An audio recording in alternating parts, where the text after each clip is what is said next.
એએમસીમાં ભરતી કૌભાંડ સામે આવ્યું છે। ફાઇનલ મેરિટ લિસ્ટ અપલોડ થાય તે પહેલા જ હેડ ક્લાર્ક અને 3 ઉમેદવારના માર્ક્સ સુધારી દીધા હતા। માસ્ટર પાસવર્ડ કોણે આપ્યો તે સવાલ યક્ષ પ્રશ્ન બની ગયો છે। અમદાવાદ મ્યુનિસિપલ કોર્પોરેશનના ઇજનેર વિભાગમાં સહાયક ટેકનિકલ સુપરવાઇઝરની ભરતીમાં કોર્પોરેશનના સેન્ટ્રલ ઓફિસમાં ઇન્ટરવ્યુ બ્રાન્ચમાં ફરજ બજાવતા હેડ ક્લાર્ક પુલકિત સથવારાએ 2 યુવતી સહિત 3 ઉમેદવારોને ફાઇનલ મેરિટના માર્ક્સમાં 4 ગણો વધારો કરી દીધો હતો। ખોટી રીતે 3 ઉમેદવાર ગેરલાયક હોવા છતાં પણ તેમણે ફાઇનલ મેરિટ લિસ્ટમાં મૂકી નોકરીમાં નિમણૂક અપાવનાર પુલકિત સથવારા વિરુદ્ધ કરંજ પોલીસ સ્ટેશનમાં બીએનએસ એક્ટની વિવિધ કલમો હેઠળ આઈટી એક્ટની કલમ હેઠળ ફરિયાદ નોંધાઈ છે।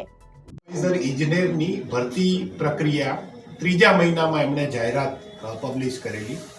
જાહેરાતમાં એમની રિક્વાયરમેન્ટ 93 જેટલા કેન્ડિડેટ લેવાની હતી। એના માટે આખી આ પ્રક્રિયાની એક્ઝામ 18/8ના રોજ પૂરી થયેલી 2024માં।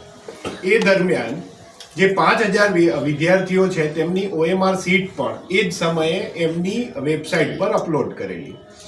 એ જે OMR સીટ્સ 5000 વિદ્યાર્થીઓની અપલોડ કરેલી એમાંથી 359 જેટલા કર્મચારીઓને ડોક્યુમેન્ટ વેરિફિકેશન માટે બોલાવવામાં આવે। પછી જે ફાઇનલ લિસ્ટ એમને અપલોડ કરેલ એ 93 જેટલા સહાયક ઇજનેરની ભરતી માટે એમણે બોલાવેલ કેન્ડિડેટ્સને। એ જે OMR સીટ અપલોડ કરેલ એ અને એમના માર્ક્સનું લિસ્ટ 5000નું ટોટલ એમણે અપલોડ કરેલ।